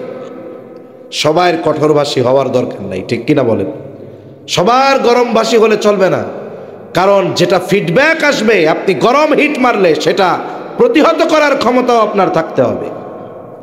এই জন্য আমাদের অনেক ওলামায়ে কেরাম খুব গরম বক্তব্য দেয়, উনি ওনার অবস্থান থেকে ঠিক আছে, কিন্তু একেবারে প্রত্যন্ত অঞ্চলে শহরের মধ্যে যাইয়া যদি একজন গরম হুঙ্কার দিয়ে দেশ শেষ করে দেয়, ওই জায়গা দরকার হলো বেটা নামাজ পড়ে না, 24 ঘন্টার 28 ঘন্টা কাঁচা দিয়া থাকে, তারে বোঝানো যে লুঙ্গিটা হাঁটুর নিচে রাখিস, ওরে বোঝানো যে নামাজটা পড়িস, ওয়াইফ পর্দা করে না একটু পর্দার মধ্যে চালাস, ওরে ওয়াজ করতে হবে ওইগুলা। ওই জায়গা গিয়ে ও ডোনাল্ড ট্রাম্পরে শেষ করে দেয়, বাইডেনরে শেষ করে দেয়। এখন একটু পরে শ্রোতারা আশেপাশে জিজ্ঞাসা একজন আর একজনের, ভাই বাইডেন কেডা, ট্রাম্প কেডা? এই জন্য পরিবেশ যেমন দাওয়াতের পদ্ধতিটাও ওরকম হবে। এই জন্য নবীজির যে জেহাদ, এটাও দাওয়াতের অংশ। এটা শুধু যুদ্ধ জেহাদ নয়, এটা যেমন জেহাদ অনুরূপভাবে নবীজির দাওয়াতি কর্মসূচির একটা অংশ, কারণ ওই জায়গায় এইটার দাওয়াত দরকার। আবার নবীজি দেখেন দিল নরম করা কত কথা দিয়ে নবী দাওয়াত দিয়েছেন। তো যাই হোক, ইবাদতের ব্যাপারে বলা, মৌলিক ইবাদত, সব ইমানের পরে যত ইবাদত আছে সবচেয়ে গুরুত্বপূর্ণ ইবাদত নামাজ, এরপরে বাকিগুলা। আর নামাজ এমন এক ইবাদত, আগেও হযরত বলে গেছেন যে হাদিসের মধ্যে আসছে নামাজের হিসাব প্রথম কিয়ামতের দিন। যার নামাজের হিসাব ঠিক, তার বাকি হিসাবগুলাও সহজ করে দিবেন কে? আল্লাহর হিসাব সহজ করা মানে কি জানেন? মানে বিনা হিসাবে আল্লাহ তাআলা বাকি হিসাবগুলো না নিয়ে আল্লাহ মাফ করে দিবে। আর বুজুর্গানের দিন কি বলেন? বলে যার নামাজের হিসাব ঠিক আছে, বাকি যদি কিছু অন্যায় টন্যায় থাকে আল্লাহ এটা দেখাও না দেখার ভান করে মাফ করে দিবে। সুবহানাল্লাহ। তাহলে ভালো কাজের আদেশ ও সৎ কাজের নিষেধ, এটা যদি সমাজে করতে চান, দেখেন ওই যে নরম ভাষায় আমি তাদের পাপটা ছাড়তে বলছি, তাও হিট আসছে আমার উপরে। ওই কয়জন না চিনলে মাইরি খাইতাম কিনা আল্লাহ জানে। আরও যা কইছে এগুলো তো আর করার উপায় নাই। আমাদের বড় বড় ওলামায়ে কেরাম নিয়ে প্রথমে তারা খুব উল্টাপাল্টা কথা বলছে, পরবর্তীতে পরিস্থিতি স্বাভাবিক হলেও কিন্তু প্রথমে দেখেন নরম কথা দিয়ে বলছি, এতেই এত হিট। এজন্য সমাজে যদি আপনি মানুষকে ভালো কাজের আদেশ অসৎ কাজের নিষেধ করতে চান, বাধা বিপত্তি আসতে পারে কি পারে না। এজন্য আগের থেকেই মেন্টালিটি প্রস্তুতি দরকার। এই যে দেখেন আমাদের পার্শ্ববর্তী দেশ, গোটা পৃথিবীর মধ্যে যারা মুশরিক আছে এদের সাথে ইমানদারদের লড়াই হবে, এটা হবে। এখন যদি আমরা আমাদের প্রজন্মকে এই ব্যাপারে মেসেজ না দেই, না জানাই যে একটা জেহাদ হবে যার নাম গাজওয়ায়ে হিন্দ, সেখানে মুমিন আর মুশরিকদের যুদ্ধ হবে, সেই যুদ্ধে এত পরিমাণ মানুষ শহীদ হবে, মানুষের পা ডুবে যাবে রক্তের মধ্যে, মানে এত পরিমাণ মানুষ মারা যাবে বোঝানো হচ্ছে। ওই যুদ্ধ থেকে যারা মুখ ফিরিয়ে নিবে, ফিরে আসবে, পালাবে, তাদের তাওবা কবুল হবে না, বেঈমান। ওই যুদ্ধে যারা শহীদ হবে এরা জান্নাতি, একদল মানুষ জীবিত থাকবে। এই যে লড়াইটা হবে, এই খবরটা যদি আমি আমার সন্তানদের না জানাই, তাকে যদি মেন্টালিটি প্রস্তুত না রাখি, তাহলে কি হবে জানেন? আমরা হুজুররা ডাক দিব, ওই সময় ওলামায়ে কেরাম ডাক দিবে, আর আপনার ঘর থেকে আওয়াজ উঠাবে হুজুর জঙ্গি। এজন্য আমাদের এই বিষয়গুলোয় প্রস্তুত থাকা, সন্তানদের প্রস্তুত রাখা, যে তুমি যখন ভালো কাজের আদেশ করবা, অসৎ কাজের নিষেধ করবা, তখন কি হবে? তোমার উপরে মুসিবত আসবে। মুসিবত আসলে কি করবা? অসবির আলা মা আসাবাক, যদি মুসিবত চলে আসে তুমি সবর করবা, আর মনে রাখবা ভালো কাজের আদেশ অসৎ কাজের নিষেধ এটা ছোটখাটো কোনো বিষয় নয়। ইন্না যালিকা মিল উমুর, এটা অনেক বড় জিনিস। এরপরে হযরত লোকমান সন্তানকে সামাজিকতা শিখাচ্ছেন।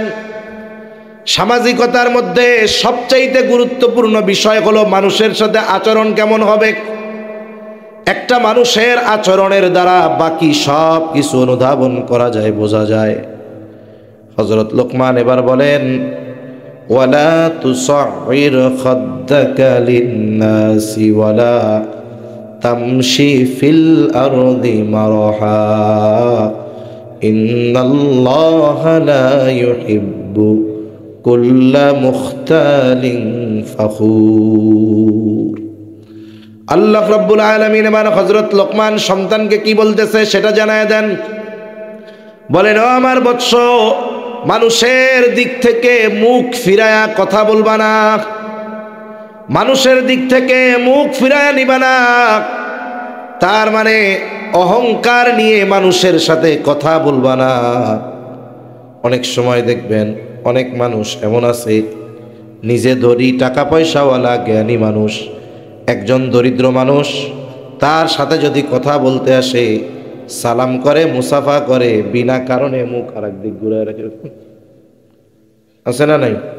উনি ব্যস্ত আছে এক ব্যাপার, কিন্তু কোনো ব্যস্ততা নাই, এরপরেও সালাম দিছে তুচ্ছ-তাচ্ছিল্য করে, মুসাফাটা ভালো মতো করতে চায় না, এই দিকে একটু লাগায়, আছে না এরকম? তার মানে তুমি মানুষের সাথে অহংকার করবা না। এই জায়গা মূল শিক্ষা এইটা। তোমার সম্পদ আছে, তুমি একজন গরিবকে তুচ্ছ-তাচ্ছিল্য মনে করবা না। তোমার আল্লাহ অনেক জ্ঞান দিয়েছে, তুমি বাহরুল উলুম, ইলমের সাগর, তুমি একজন সাধারণ মানুষকে তুচ্ছ করো না। তোমার অনেক ক্ষমতা আছে, তুচ্ছ করো না। এই পৃথিবীতে শয়তানের কত জ্ঞান ছিল, হ্যাঁ, অহংকারের কারণে সব শেষ।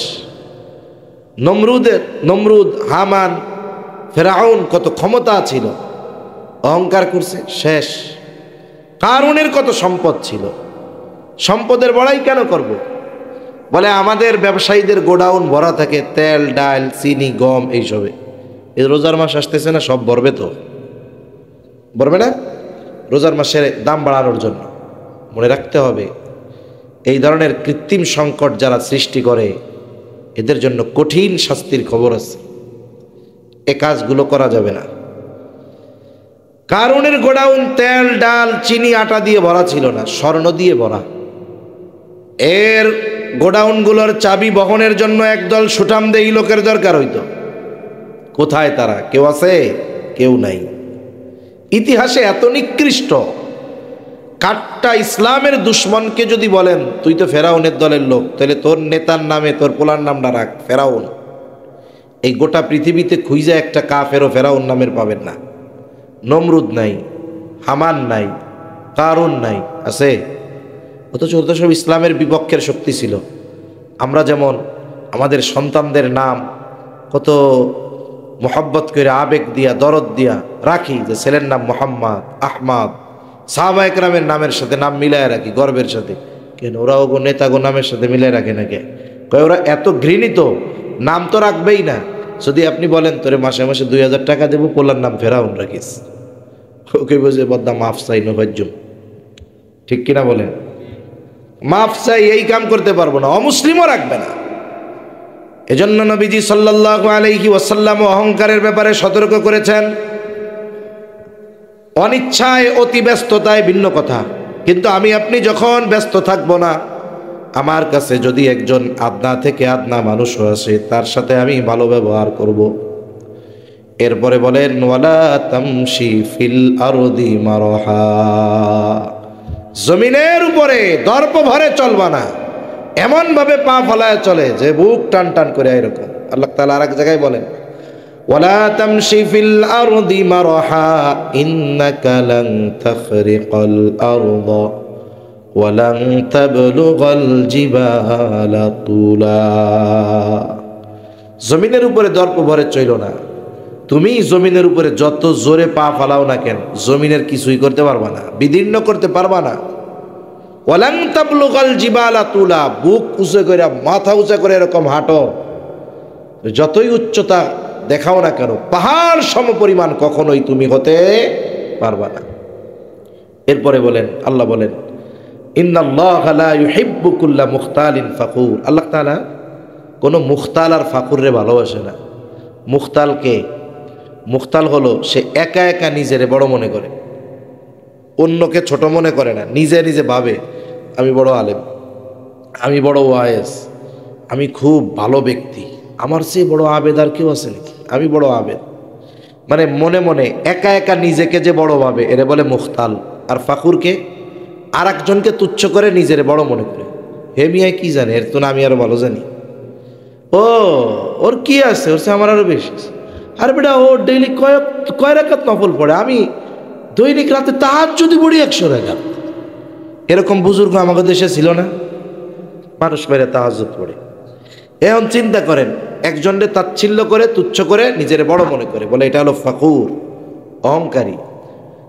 আর আল্লাহ রাসূল সাল্লাল্লাহু আলাইহি ওয়াসাল্লাম বলেন যার অন্তরে যাররা পরিমাণ অহংকার আছে, লা ইয়াদখুলুল জান্নাতা মান কানা ফি কলবিহি মিসকাল হাববাতিন মিন কিবর, যার অন্তরের মধ্যে যাররা পরিমাণ অহংকার আছে সে জান্নাতে প্রবেশ করবে না। এজন্য সন্তান, আপনি কোটিপতি হন, ভালো ব্যবহার শেখাতে হবে, যে সমাজের গরিব মানুষ, অসহায় মানুষ, এদেরকে তুচ্ছ তাচ্ছিল্য করে কথা বলবা না। তোমার ল্যান্ড ক্রুজার গাড়ি আছে, তুমি রিক্সাওয়ালারে হিংসা করবা না। এগুলো শেখাতে হবে সন্তানদের। সাথে সাথে ওয়াকসিদ ফি মাশিকা ওয়াগদুদ মিন সাউতিক ইন্না আনকারাল আসওয়াত লাসাউতুল হামির। হাঁটবে কেমনে? হাঁটার ক্ষেত্রে মধ্যপন্থা অবলম্বন করতে হবে। নাসারাদের গ্রুপ একটা আছে, একেবারে হাঁটবে এরকম এরকম, ওরকমও না, তাড়াহুড়োও না, কারণ ছাড়া মধ্যম পন্থা অবলম্বন করে হাঁটতে হবে। আর কণ্ঠস্বর উচ্চ করার ব্যাপারে মানা করা হয়েছে, ওয়াগদুদ মিন সাউতিক, তোমার কণ্ঠকে অবনমিত রাখো। বিনা কারণে চেঁচামেচি করে কথা বলা যাবে না। কেন? কিছু মানুষ আছে দ্বীনের ব্যাপারে গলার আওয়াজ উচ্চ হয় না, দুনিয়ার ব্যাপারে গলা ফাটাইয়া কথা কইতে পারে, আছে না নাই? এইসব মানুষের কণ্ঠস্বরের ব্যাপারে বলা হচ্ছে ইন্না আনকারাল আসওয়াত লাসাউতুল হামির, সবচাইতে নিকৃষ্ট আওয়াজ হলো গাধার আওয়াজ। এখন দেখুন, আপনি আপনার সন্তানকে ঈমান শেখালেন, তাওহীদ, ঈমান তাওহীদ শেখালেন, আকীদা বা আল্লাহর কুদরত শেখালেন, তাকে আপনি ব্যক্তিগত ইবাদত সাথে সাথে সামাজিক ইবাদত শেখালেন। 4 নাম্বার, আপনি তাকে মানুষের সাথে আখলাক, আচার আচরণ, আখলাক শেখালেন। এইভাবে আপনি তারে গড়ে যদি তুলেন কি হবে? আল্লাহ তাআলা ওই যে হযরত লোকমান বলছে যে সন্তানরে ওয়াজ করছে শিরিক কইরো না, শিরিক হলো মহা জুলুম। এর পরপরই আল্লাহ তাআলা দুনিয়ার সন্তানদের উদ্দেশ্য করে বলতেছেন ওয়াসাইনাল ইনসানা বিওয়ালিদাইহি হামালাতুহু উম্মুহু ওয়াহনান আলা ওয়াহনি ওয়া ফিসালুহু ফি আমাইনি আনিশকুরলি ওয়া লিওয়ালিদাইক ইলাইয়াল মাসির। আল্লাহ রাব্বুল আলামিন মানুষকে ওসিয়ত করতেছেন, মানে নির্দেশ দিচ্ছেন তার মাতা পিতার ব্যাপারে।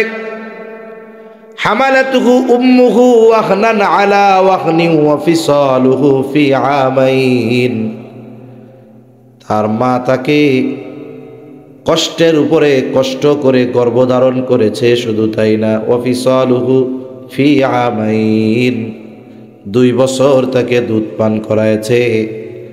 এই যে মাতা পিতার এই অবদানের কারণে আল্লাহ তাআলা বলে, বান্দারে শুধু আমি আল্লাহর কৃতজ্ঞতাই প্রকাশ করো না, আনিশকুরলি ওয়া লিওয়ালিদাইক, আমার কৃতজ্ঞতা প্রকাশের সাথে সাথে মা বাবার কৃতজ্ঞতাও প্রকাশ করো।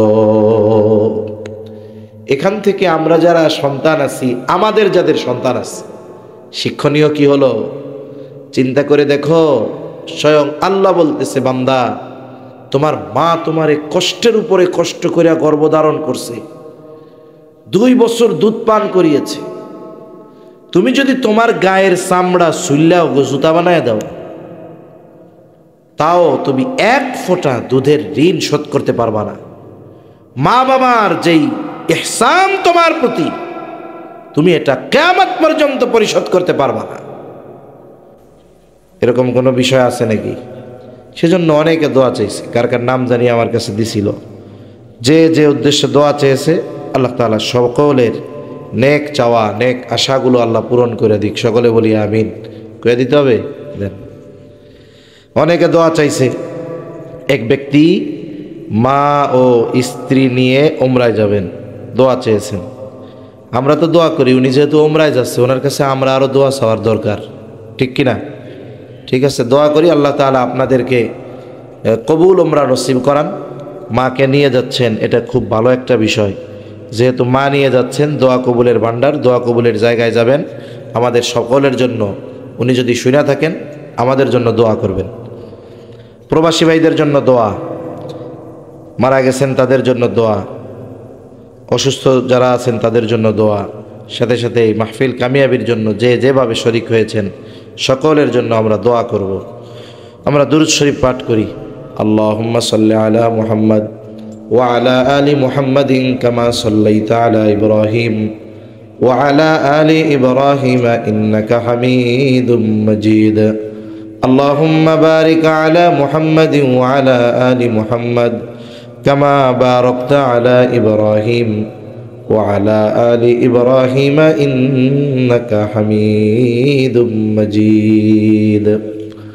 الحمد لله رب العالمين والعاقبة للمتقين والصلاة والسلام على خير خلقه محمد وعلى آله وأصحابه أجمعين ربنا ظلمنا أنفسنا وإن لم تغفر لنا وترحمنا لنكونن من الخاسرين রব্বুল আলামিন গভীর রাত পর্যন্ত দ্বীনি আলোচনা করার পরে গুনাহ মাখা হাত আমরা তুলে ধরেছি আল্লাহ। উলামায়ে কেরাম শুরু থেকে নিয়ে এই পর্যন্ত যত কিছু আলোচনা করেছে, যে যতটুকু শুনেছে, প্রয়োজনীয় কথাগুলো স্মরণ রেখে আমলের কথাগুলো আমলে পরিণত করার তৌফিক আপনি দিয়ে দিয়েন রব্বুল আলামিন। খাস করে যে যেখান থেকে হাত উঁচু করেছে আল্লাহ, আমাদের বিগত জীবনের সব ধরনের গুনাহগুলো মাফ করে দেন। আমাদের আত্মীয় স্বজন যে যেখানে আছে মাফ করে দেন। যারা দুনিয়া ছেড়ে চলে গেছে মাফ করে কবরগুলো জান্নাতের টুকরো বানায় দেন রব্বুল আলামিন। খাস করে মাওলা আজকের এই মাহফিল আপনি কবুল আর মঞ্জুর করে নেন। আয় আল্লাহ, মাহফিল কামিয়াবির জন্য যে যেভাবে সহযোগিতা করেছে আল্লাহ, সকলের সকল প্রকার সাহায্য সহযোগিতা আপনি কবুল আর মঞ্জুর করে নেন। আয় আল্লাহ, মাহফিলকে এলাকার হেদায়েতের জরিয়া বানায় দেন রব্বুল আলামিন। খাস করে যারা অসুস্থ সুস্থতা দান করেন আল্লাহ। আয় আল্লাহ, অনেক অসুস্থ মানুষের জন্য দোয়া চাওয়া হয়েছে আল্লাহ, সকলকে পরিপূর্ণ সুস্থতা দান করেন। খাস করে আশেপাশে যত কবরস্থান আছে, এই এলাকার যত মুমিন মুমিনাত দুনিয়া ছেড়ে চলে গেছে আল্লাহ, সকল কবরবাসীর কবরগুলো আপনি জান্নাতের টুকরো বানায় দেন রব্বুল আলামিন। খাস করে অনেক প্রবাসী ভাইরা আছে, তাদেরকে আপনি কবুল আর মঞ্জুর করে নেন।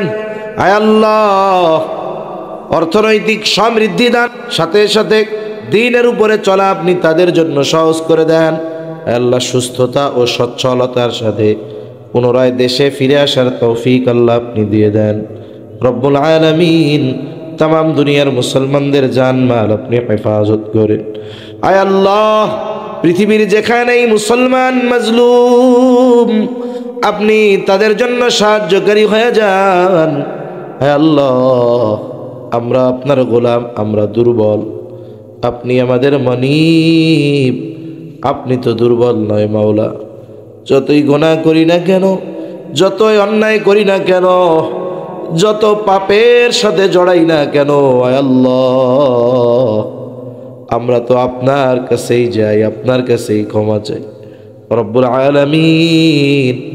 আমাদের পাপের কারণে আপনি আমাদেরকে কাফের মুশরিক জালেমদের সামনে লাঞ্ছিত করিয়েন না, অপমানিত করিয়েন না আল্লাহ রব্বুল আলামিন। জালেমগুলারে হেদায়েত দেন, হেদায়েত যদি না থাকে তাদের ব্যাপারে আসমানি ফয়সালা নেন। আয় আল্লাহ, তামাম দুনিয়ার মুসলমানদের এক হওয়ার তৌফিক দিয়া দেন রব্বুল আলামিন। আমাদের যাদের মা বাবা দুনিয়া ছেড়ে চলে গেছে, গুনার কারণে যদি কারো মা বাবার কবরে আযাব হয়, কবরের আযাব মাফ করে দেন, কবরগুলো জান্নাতের টুকরো বানায় দেন। কিয়ামতের দিন হিসাব সহজ করে জান্নাতের ব্যবস্থা করে দিয়েন। আয় আল্লাহ, যাদের মা বাবা বেঁচে আছে, সুস্থ দীর্ঘ নেক হায়াত আল্লাহ আপনি দিয়ে দেন রব্বুল আলামিন।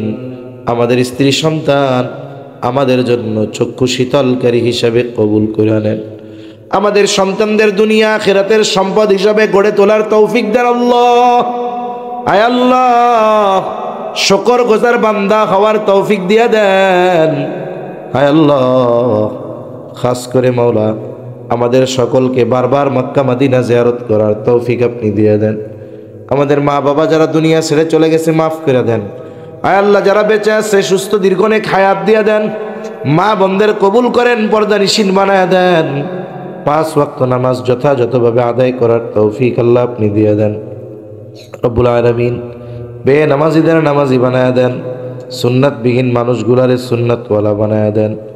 লোভ হিংসা অহংকার মুক্ত হৃদয় আল্লাহ আপনি দান করেন রব্বুল আলামিন। সকল প্রকার অনাচার পাপাচার থেকে বেঁচে থাকার তৌফিক ও হিম্মত আপনি দিয়ে দেন রব্বুল আলামিন। যে যে উদ্দেশ্যে দোয়া চেয়েছে সকলের মনের নেক উদ্দেশ্য চাওয়া কবুল করে নেন। আয় আল্লাহ, আমাদের সকলের নেক চাওয়া নেক আশাগুলো কবুল করেন। রব্বুল আলামিন আমাদের সকলকে বারবার মক্কা মদিনা জিয়ারত করার তৌফিক দিয়েন। আমাদের দেশের উপরে খাস রহমত নাজিল করেন। আসমানি জমিনি সকল প্রকার বালা মুসিবত থেকে হেফাজত করেন। আল্লাহ, আমাদের সকল কল্যাণ দেন, সব কল্যাণ থেকে হেফাজত করেন। রব্বুল আলামিন জীবনের অন্তিম সময় যখন মালাকুল মউত মৃত্যুর পরোয়ানা নিয়ে হাজির হয়ে যাবে, আল্লাহ আপনি আমাদের সকলের জবানে তাওহীদের কালিমা নসিব করে দিয়েন। আল্লাহুম্মা ইন্না নাউযু বিকা মিনাল হাম্মি ওয়াল হাযান ওয়াল আজজি ওয়াল কাসাল ওয়াল জুবনি ওয়াল বুখল ওয়া দালা'id দাইন ওয়া গলাবাতির রিজাল। রব্বি জাআলনি মুকিমাস সালাতি ওয়া মিন যুররিয়্যতি রব্বানা ওয়া তাকাব্বাল দুআ। রব্বানা ইগফিরলি ওয়া লিওয়ালিদাইয়া ওয়া লিল মুমিনিনা ইয়াওমা ইয়াকুমুল হিসাব। ربنا هب لنا من أزواجنا وذرياتنا قرة أعين واجعلنا للمتقين إماما رب ارحمهما كما ربياني صغيرا رب ارحمهما كما ربياني صغيرا وصلى الله تعالى على خير خلقه محمد وعلى آله وأصحابه أجمعين آمين برحمتك يا أرحم الراحمين آمين. وعليكم السلام ورحمة الله.